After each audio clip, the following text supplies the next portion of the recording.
What's up, gentlemen? It's Craig James here.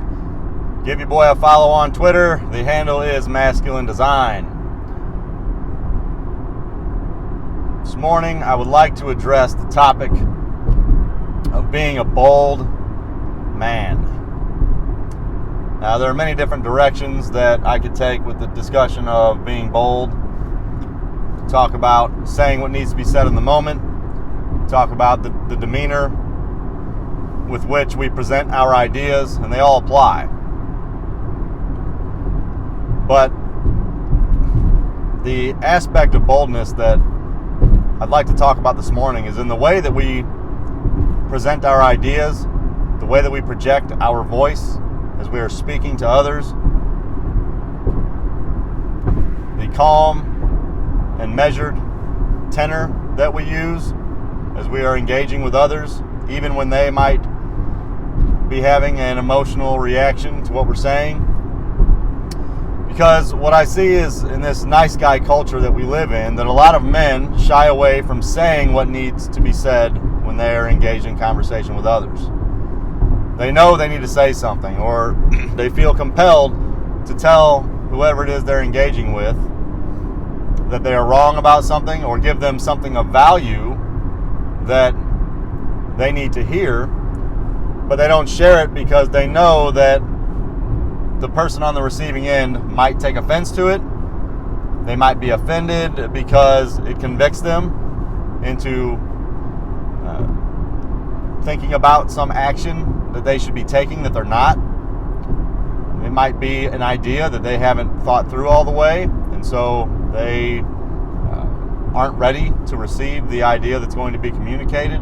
And whatever it might be, there is an infinite number of justifications that we can give ourselves if we want to choose not to say what needs to be said in the moment. And there are other things that go into that as well, such as how we are presenting that message.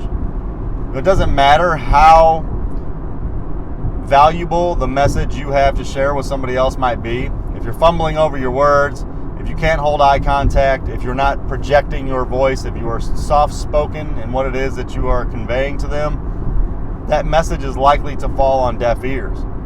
If you give your listeners, your audience, the impression that you do not 100% believe in what you're saying, if you are not 100% behind the ideas that you are communicating, they are not going to adopt those ideas as their own. Why would they listen to what you have to say if you are giving the impression that you don't even believe in it? So all of these things matter. And we had a discussion in the Fraternity of Excellence last night during our one of several weekly video chats where this topic came up. And several men expressed their concerns and their experience with holding back, not saying what needs to be said, beating around the bush, sugarcoating their ideas to try to make them more palatable.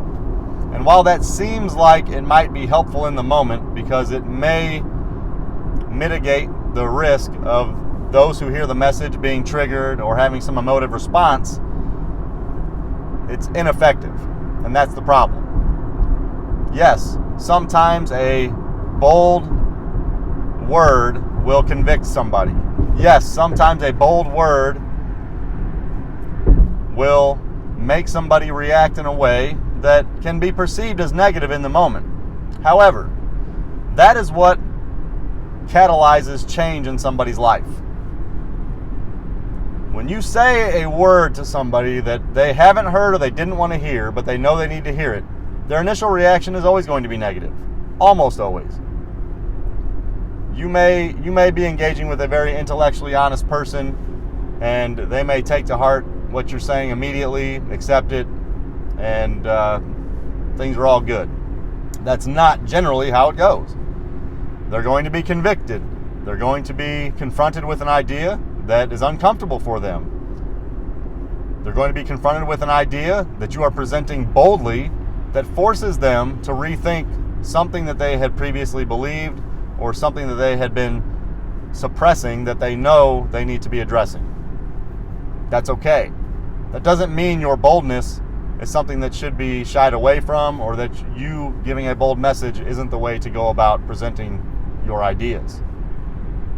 Many times when you have conversations with others and they are triggered in the moment and they're upset and they don't like what you said, many times, as soon as they take a step back, they spend a day or two thinking on what you said and the way that you said it, and they start taking it to heart. So don't be afraid to give a bold message, man. This doesn't mean we have to be jackasses. It doesn't mean we have to be ignorant to people. It doesn't mean we have to be malicious. I made the comment last night during our discussion that it is entirely possible, and it is what we should be doing, to be both bold and benevolent. We have this false impression that if you are bold and you are assertive, that means that you're being manipulative or you have some malicious intent behind your words. Now, you can be bold and benevolent. In fact, I believe that is the right combination. Because if you are benevolent and you have others' best interests in mind, you obviously want them to take to heart what you're saying. Well, if you are not bold in presenting what it is that you are sharing with them, they're not going to take to heart what you're saying. And so all of your good intentions don't matter. They're worthless. But if you have good intentions and you're delivering a message with boldness and truth and assertiveness, delivering it in a way that those who hear it will be receptive, even if they receive it negatively at first, that is how you have an impact on the world as a man. So that's all I have for you this morning, men. I'm admonishing you to be bold with your words, to be bold with sharing truth at every opportunity, and don't beat yourself up if others don't receive that word the way that you would like in the moment. It doesn't mean it was ineffective. That just means the other person has some things to work through before they can process what it is that you were trying to get of value to them. If you enjoyed this video, give me a subscribe on YouTube. Leave a comment below. Let me know what you like. Let me know your thoughts. Maybe you have some other ideas on how a man should go about communicating his ideas with boldness. Again, give me a follow on Twitter at Masculine Design. And like I said, in the Fraternity of Excellence, we have a roundtable discussion many times per week where men get together to discuss what it is to be a man, what it is to be a father, what it is to be a husband, how to best go about living out their masculinity in an age and a culture that seeks to denigrate what it is to be a man at every opportunity. If you are interested in joining that tribe, my group of brothers inside of the Fraternity of Excellence, check that out by going to fraternityofexcellence.com. That will do it for today, men. Thank you for watching. Thank you for sharing. I appreciate all of you. Until next time, this is Craig James from masculinebydesign.com. I am out.